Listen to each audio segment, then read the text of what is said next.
Morning students. History की class में आप सभी का डॉक्टर दीपिका यादव की तरफ से हार्दिक स्वागत है। आज जिस टॉपिक पे अपन डिस्कशन करेंगे वह है ब्रिटिश राज के आर्थिक प्रभाव। जैसा कि हम सभी जानते हैं कि अंग्रेज़ों की आर्थिक नीतियों ने भारतीय अर्थव्यवस्था के सभी पहलुओं पर प्रभाव डाला। अंग्रेज़ों ने से पहले भी यहाँ विदेशी शासकों ने शासन किया, परंतु यहाँ की अर्थव्यवस्था के ढांचे में उन्होंने कोई बदलाव नहीं किया। किंतु अंग्रेज़ों ने भारतीय अर्थव्यवस्था के जाल को तोड़ डाला और उसे अपने हितों के अनुरूप बना लिया। उनके द्वारा जो नीतियाँ अपनाई गई उनके प्रभाव निम्न प्रकार से हैं। नंबर 1 पे है परंपरागत ढांचे का विघटन। अंग्रेज़ों ने भारतीय अर्थव्यवस्था के परंपरागत ढांचे का विनाश कर दिया और कभी भी अंग्रेज भारतीय अर्थव्यवस्था का अंग नहीं बन सके और हमेशा विदेशी ही बने रहे। ब्रिटिश काल में भारत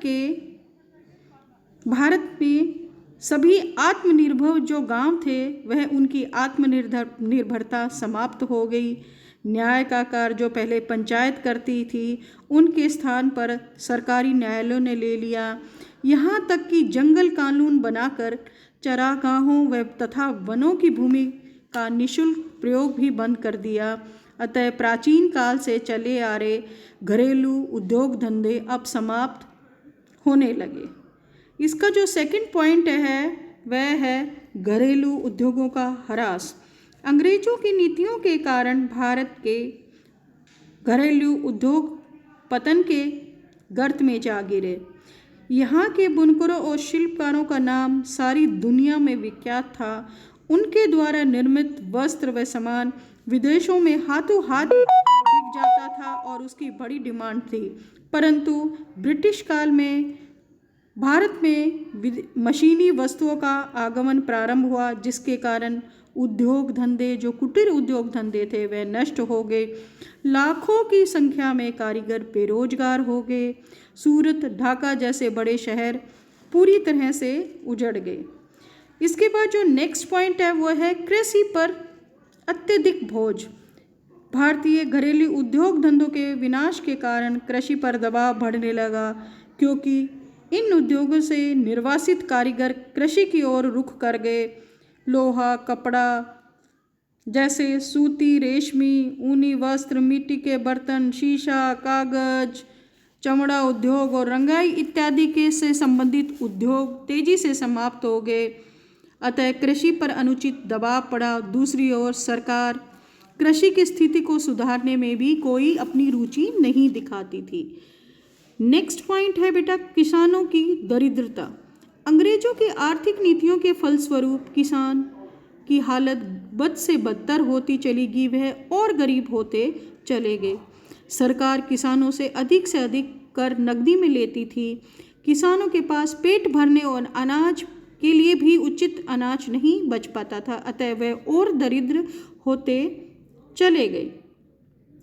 नेक्स्ट पॉइंट है उच्च भूराजस्व। बहुत अधिक भूराजस्व की दरें किसानों के लिए अहितकर और अंग्रेज़ों के लिए लाभदायक थी। तीनों भूराजस्व नीतियाँ जो अपनाई थी उनका मकसद था अधिक से अधिक भूराजस्व प्राप्त कर सकना, लेकिन किसानों की सुविधाओं की ओर इनमें कुछ ध्यान नहीं दिया था। अतः जो किसान लगान अदा करने में असफल रहते तो स्थिति में उसे अपनी ज़मीन से भी हाथ धोना पड़ता था। नेक्स्ट पॉइंट है साहूकार व महाजन वर्ग का उदय। अंग्रेजों की नीतियों के परिणाम स्वरूप भारत में एक नए वर्ग का उदय हुआ, जिसे साहूकार और महाजन वर्ग कहते थे। ये लोग गरीब किसानों को ऊंची ब्याज पर ऋण देते। ब्याज प्राप्त करने के लिए ये लोग किसानों की तैयार फसल को भी बेचने के लिए विवश कर देते। अतः उन्हें चाहे कम कीमत हो उस समय और अपनी फसल बेचनी पड़ती थी, जिससे किसानों को बहुत नुकसान हुआ इस साहूकार या महाजन वर्ग से। नेक्स्ट पॉइंट है जमीन की जोतों के आकार में परिवर्तन। कृषि पर अत्यधिक दबाव के कारण जमीन छोटे छोटे टुकड़ों में बंट गई और जोतों का आकार छोटा होता चला गया। छोटी छोटी जोत किसानों का पेट मुश्किल से भर पाती थी, अतः जमीन के ऊपर अत्यधिक दबाव पड़ गया। नेक्स्ट पॉइंट है दरिद्रता का प्रसार। अंग्रेजों की आर्थिक नीतियों के कारण हर वर्ग त्रस्त था। हथकरघा उद्योग के साथ ही किसान के दुर्भाग्य की कहानी शुरू हो गई। इंग्लैंड से आए सस्ते माल ने कारीगरों को बेरोजगार बना दिया। हजारों लोग भूखमरी की कगार पर आ गए। अकाल और अन्य प्राकृतिक आपदाओं ने स्थिति को और बद से बदतर बना दिया और हजारों लाखों कारीगरों का जीवन तबाह हो गया। नेक्स्ट जो पॉइंट है वो है भू राजस्व के अनुचित व कठोर तरीके। अंग्रेजों की भू राजस्व नीतियाँ अनुचित और कठोर थी। अंग्रेज भारतीयों पर अत्यधिक मात्रा में कर लगाते थे और कर वसूलने के तरीके भी उनके गलत थे। उनका मकसद था शाम दाम दंड भेद से बस किसी भी प्रकार से कर वसूल करना। अगर कोई किसान भूमि का समय पर कर नहीं जमा कर पाता तो उसे कठोर दंड दिया जाता था। अंग्रेजी न्यायाधीश छोटी छोटी गलतियों पर किसानों के विरुद्ध डिग्रियां पारित कर देते थे तथा भूमि पर कब्जा कर लेते थे। जो नेक्स्ट पॉइंट है वो है संचार के साधनों का विकास। यह सत्य है कि अंग्रेजों ने संचार व यातायात के साधनों का विकास अपने हितों के लिए किया था, परंतु उनके कुछ लाभ भारतीयों को भी प्राप्त हुए। सन 1854 में लॉर्ड डलहौजी के कार्यकाल में डाक सेवा प्रारंभ करी गई। 2 पैसे के डाक टिकट से एक निश्चित भार के पत्र को भारत में कहीं भी पहुंचाया जा सकता था। बाद में तार व्यवस्था भी शुरू कर दी और प्रशासन के लिए सुधार बहुत लाभकारी सिद्ध हुए, क्योंकि सूचनाओं का आदान प्रदान अब बगैर विलंब के किया जा सकता था। नेक्स्ट पॉइंट है यातायात के साधनों का विकास। 1850 तक भारत की परिवहन व्यवस्था संतोषजनक नहीं थी। सड़कें ठीक नहीं थी। ढुलाई के लिए मुख्य रूप से बैलगाड़ी या पशुओं का प्रयोग करा जाता था। अंग्रेजों ने अपनी आर्थिक और राजनीतिक लाभ हेतु सड़कों की दशा का सुधार करा गया।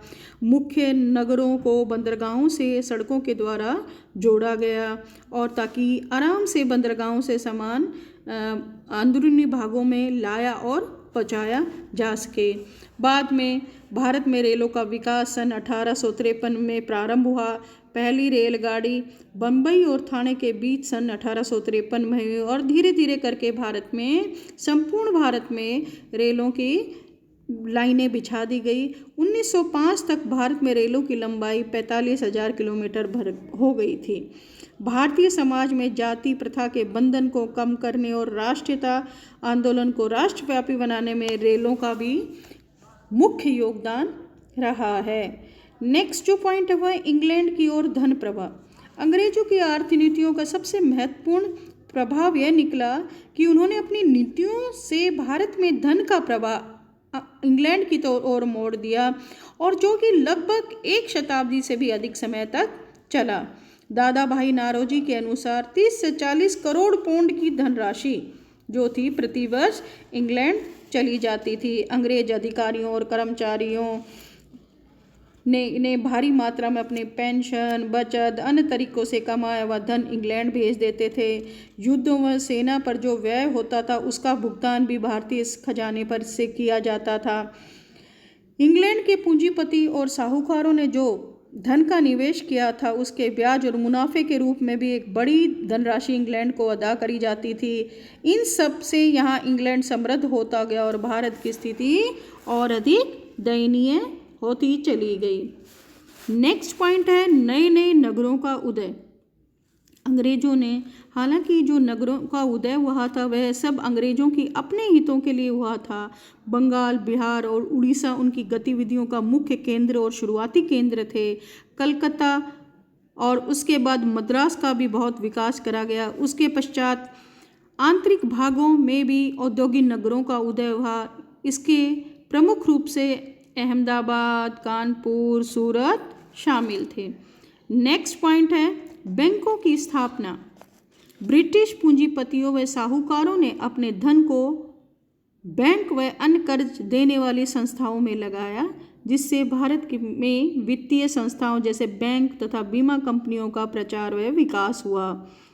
शुरू में उन्होंने अपनी पूंजी reserve bank of India, imperial bank of India, अन्य एक्सचेंज केंद्रों में लगाई और जिनका संचालन बाहर से होता था। नेक्स्ट पॉइंट है विभिन्न वर्गों का उदय। अंग्रेजों की आर्थिक नीतियों के परिणाम स्वरूप किसानों, दस्तकारों का खात्मा हो गया। किसानों के सिर पर जमींदार, महाजन और साहूकार आ बैठा। जो थोड़ा बहुत औद्योगिक विकास हुआ उससे मजदूरों की बड़ी फौज खड़ी हो गई। औद्योगिकरण के कारण भारत में मजदूरों वर्ग का उदय हुआ। उन्हें कोई सुविधा नहीं दी जाती थी। अत्यधिक श्रम व कम वेतन इनकी नियति थी। इसी प्रकार दूसरा वर्ग पूंजीपति वर्ग भी एक उदय हुआ जो कि सुख सुविधाओं से संपन्न था। यह वर्ग ऐशो आराम का जीवन व्यतीत करता था। इसके साथ ही एक और वर्ग का उदय हुआ जिसे कि हम मध्यम वर्ग के नाम से जानते हैं। इसमें समक्ष शिक्षित लोग जैसे डॉक्टर, वकील, दार्शनिक व अध्यापक शामिल थे। ये लोग समझदार व जागरूक थे और अपने अधिकारों के प्रति सजग भी। आने वाले समय में इस वर्ग ने राष्ट्रीय आंदोलन में बहुत महत्वपूर्ण भूमिका निभाई। नेक्स्ट जो पॉइंट है वो है बागान उद्योगों का विकास। अंग्रेजों के समय भारत में बागान उद्योग के क्षेत्र में एक नई क्रांति आई।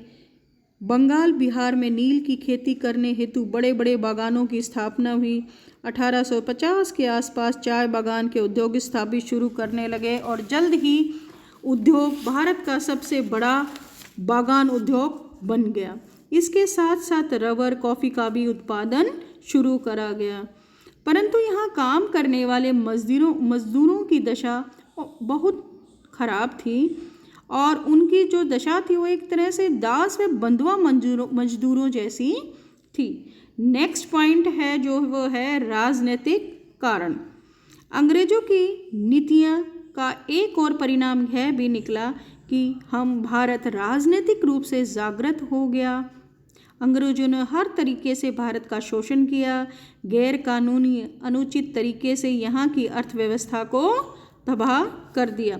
दूसरी तरफ अंग्रेजों ने रेलवे, सड़क और संचार के साधनों का जो विकास अपने हितों के लिए करा था, जिसमें भी भारत के राजनीतिक और आर्थिक एकीकरण में महत्वपूर्ण भूमिका निभाई और आर्थिक और राजनीतिक एकीकरण की प्रक्रिया से भारतीय जनमानस में एकता की भावना उत्पन्न होने लगी। नेक्स्ट जो हमारा पॉइंट है वो है आधुनिक उद्योगों का विकास। रेलवे का निर्माण भारत में आधुनिक उद्योगों के विकास की दृष्टि से अत्यंत लाभकारी रहा। रेल उद्योग स्वयं में एक बहुत बड़ा उद्योग था। रेलवे के निर्माण के बाद गरीबी को मिटाने हेतु रोजगार के अवसरों को बढ़ाने के लिए आधुनिक उद्योगों की स्थापना पर बल दिया जाने लगा। अतः 1858 ईस्वी में भारत पर इंग्लैंड का सीधा शासन स्थापित हुआ, जिसके कारण भारतीय उद्योग में बहुत से आधुनिक उद्योगों के विकास को बल मिला, जैसे कोयला, कपड़ा उद्योग, चटकल उद्योग, चीनी उद्योग, लौह तथा इस्पात उद्योग, चर्म उद्योग व अन्य उद्योग। अतः इस प्रकार से हम कह सकते हैं अंग्रेजों की आर्थिक नीतियों ने जहाँ भारत का जमकर शोषण किया, वहीं भारत की आज़ादी की आधारशिला भी प्राप्त करी। अतः इसके साथ ही आज के हम टॉपिक को समाप्त करते हैं। आज के लिए इतना ही और आप सभी का बहुत बहुत धन्यवाद।